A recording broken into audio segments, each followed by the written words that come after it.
Acer Iconia Tab A510. Donc là on va vous faire toute la partie multimédia, on va traiter entre autres de l'audio, de la vidéo, des e-books, du surf sur internet et ainsi que le fait de pouvoir raccorder son disque dur externe sur cette tablette. On va vous montrer comment faire. Donc on va commencer rapidos.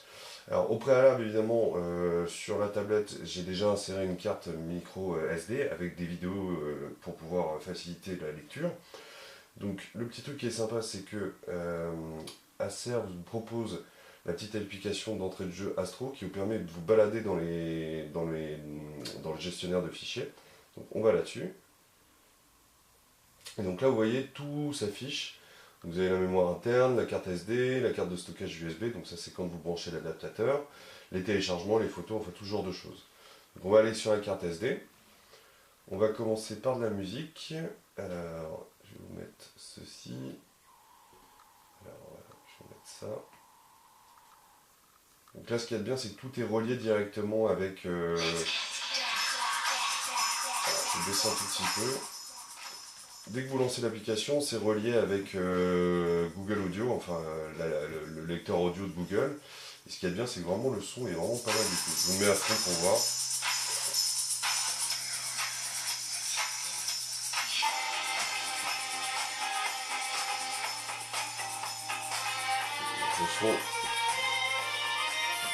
Le son sort d'ici. Alors c'est ce qu'on pourrait approcher à cette tablette, c'est que dès que vous l'avez en main, c'est pas très malin parce que vous fermez le son quoi. Ce qui n'est pas très intelligent d'un point de vue design. Donc, autrement le son est très bon. Alors, autre petit truc sur Android 4, c'est que vous avez ici le petit lecteur qui se met ici, et pour revenir dessus, il n'y a plus qu'à cliquer. Je vais le son pour faire.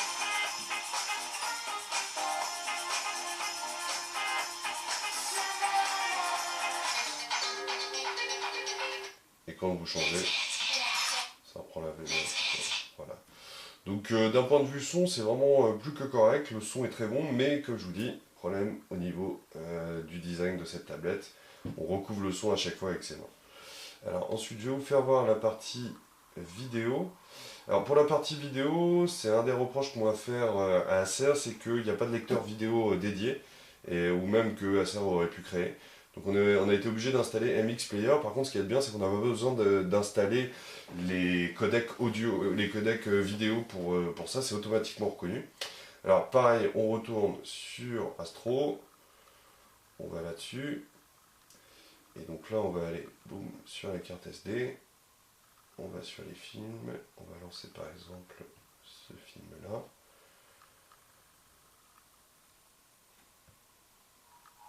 Je vais lancer un peu.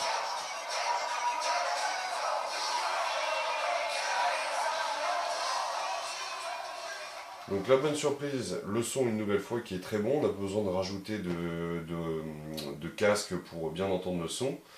L'autre petit truc sympa, c'est qu'il y a possibilité avec ce bouton d'étirer, de couper ou encore de diminuer, vous voyez. Vous pouvez augmenter la taille ou le mettre vraiment en termes adaptés, donc ça c'est vraiment bien. Vous pouvez également locker l'écran là-dessus. Et si vous voulez augmenter le son, vous avez juste appuyer.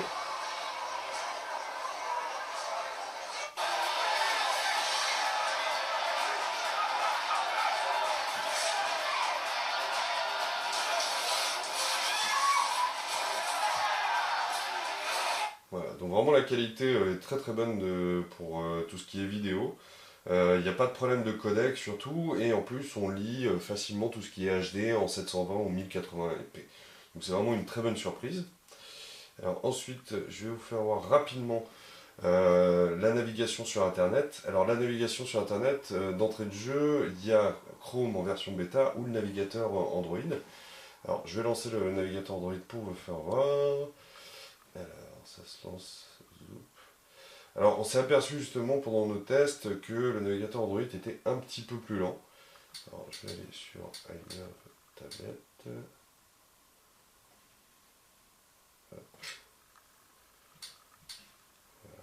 Truc assez sympa, c'est qu'il y a un retour de touche, c'est ce qu'on appelle les retours haptiques lorsque vous écrivez avec le clavier. Donc c'est assez sympa parce que ça vous avez vraiment l'impression de taper vraiment sur une tablette. Le seul truc un peu galère, c'est le petit son, mais ça peut se régler dans les paramètres. Donc là je descends, voilà, je vais faire ceci. Donc ça c'était la version mobile, là on passe sur la version normale. Vous voyez, il y a une petite latence, bon là ça va encore, mais c'est parce qu'on a ouvert déjà le site tout à l'heure. Donc là pareil, vous pouvez zoomer, il n'y a aucun souci là-dessus. Donc le site s'affiche très bien, les liens marchent. Je vais vous faire voir un autre site. On va aller sur Le Monde. Voilà, boum. Alors c'est la version mobile, donc évidemment c'est beaucoup plus rapide. Je vais la désactiver. Accéder au site.com, voilà.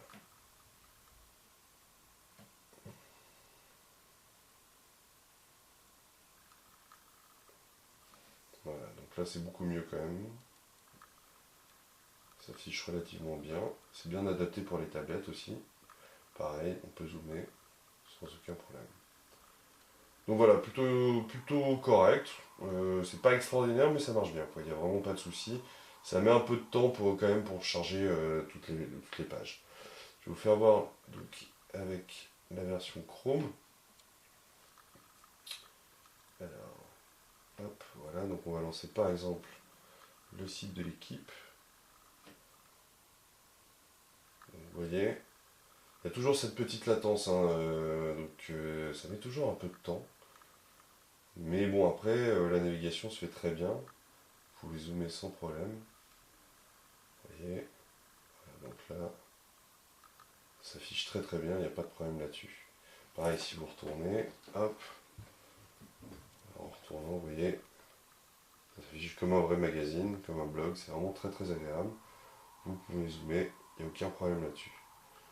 Donc au niveau de la navigation, c'est bien, mais c'est pas non plus hyper rapide comme on a pu le voir sur d'autres tablettes. Alors je vais fermer ça. Je vais vous faire voir maintenant la partie e-book. Donc nous, on préfère utiliser généralement Kindle, l'application, mais autrement, Acer vous propose une application qui s'appelle LumiRead, donc qui est une application fait maison, qui vous propose des bouquins, d'acheter des bouquins justement. Donc on va sur la librairie par exemple. Et là, vous avez deux sites qui s'appellent ePub Book et un autre site que j'ai pas eu le temps de regarder. Donc voilà, là vous avez quand même pas mal de bouquins que vous pouvez télécharger. Là, c'est plus des bouquins en langue anglaise. Et si on va sur celui-ci, donc c'est Feedbooks. Là, on est plus sur tout ce qui est français, donc c'est beaucoup plus agréable. Euh, avec des tarifs justement relativement corrects. Allant de 3,99 à par contre 16,99. Donc si vous allez sur une fiche, vous pouvez avoir le descriptif de votre bouquin ainsi que des suggestions.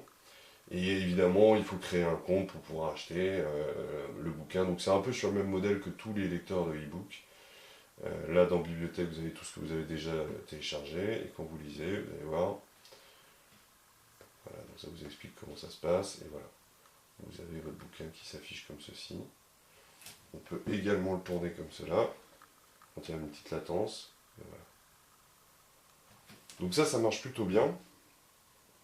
Alors, je vais vous faire voir maintenant avec l'application Kindle d'Amazon, qui pour nous est une des meilleures. Donc, si on revient en arrière, donc ça c'est les éléments téléchargés. Vous avez la fameuse boutique Kindle, qui pour le coup offre un vaste choix de produits anglais et français. Vous avez également les magazines. C'est quand même assez rapide. Malheureusement, beaucoup de magazines encore en langue anglaise. On n'a pas encore beaucoup de choses en français. Alors, je vais vous faire voir, nous, ce qu'on avait téléchargé. Donc, c'est un bouquin en anglais. Alors, ce qui est sympa, c'est que vous avez l'indicateur ici. Donc là, si vous tournez vos pages, vous voyez, il y a juste à tourner comme ceci. Donc, ça s'affiche très très bien. Vous pouvez zoomer comme ça, dézoomer comme ceci. Donc, il n'y a pas de problème là-dessus.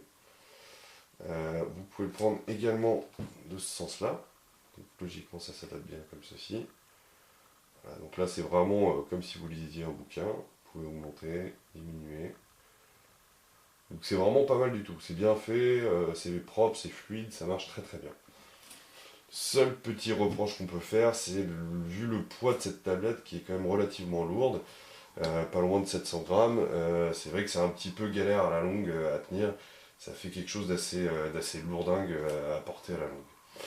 Dernier truc qu'on voulait vous montrer, c'était le fait qu'on pouvait connecter un disque dur externe ou une carte ou une clé USB. Alors le truc qui est sympa, c'est que Acer nous propose ce petit adaptateur micro USB. Donc le truc vraiment chouette, c'est qu'on le connecte là, et ça c'est un truc qui manquerait cruellement aux tablettes en général, ou alors il fallait faire tout un tas de bidouilles pour pouvoir connecter son disque dur. Donc là, vous voyez, j'ai connecté le petit adaptateur, et moi j'utilise un disque dur externe auto-alimenté que je connecte. Donc c'est un disque dur de 500 gigaoctets.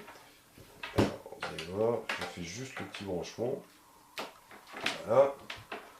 Et ce qui est bien, c'est que le disque dur auto-alimenté va marcher également et va être reconnu automatiquement par la tablette.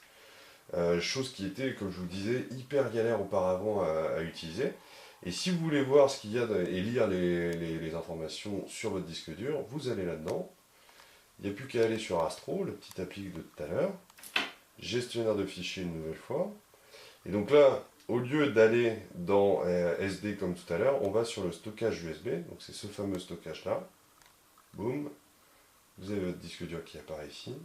Il y a une toute petite latence, mais on ne va pas leur reprocher ça, parce que c'est déjà pas mal qu'on puisse lire. Là par exemple, j'ai de la musique.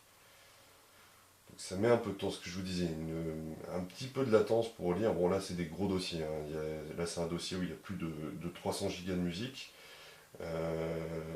Donc ça met un petit peu de temps quand même. Alors je vais le relancer, ça va peut-être bugger pour le coup. Donc il faut évidemment le temps, voilà. Donc là ça vous lit toute la musique qui est à l'intérieur. Par exemple, n'importe quel album, je le lance comme ceci. Vous avez les pochettes qui s'affichent et si je lance la musique, il n'y a aucun souci, vous allez voir.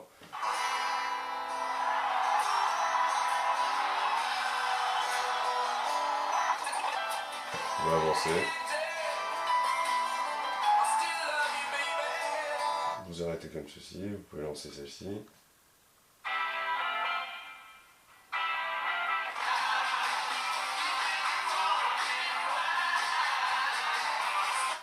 Donc c'est vraiment une excellente surprise parce qu'on n'a absolument pas besoin de s'ennuyer à faire des branchements pas possibles. Vraiment tout marche nickel. Je vous fais voir aussi les images rapidement. Donc ça c'est les images. Alors je vais vous faire voir, on va dire par exemple, voilà, c'est des photos de concert on va dire. Et vous allez voir, vous les lisez directement. Vous pouvez zoomer, ça pose pas de soucis. Vous pouvez les faire défiler par la suite. Hop, voilà. Donc c'est vraiment un petit outil qui va vous changer votre manière d'utiliser votre tablette tactile. Vous allez pouvoir lire tout un tas de documents, d'infos, de choses comme ça que vous aurez stocké sur un disque dur externe de 500 Go sans avoir de branchement à faire. Donc voilà, c'était à peu près tout ce qu'on voulait vous faire voir sur la partie multimédia de la Acer Iconia Tab A5.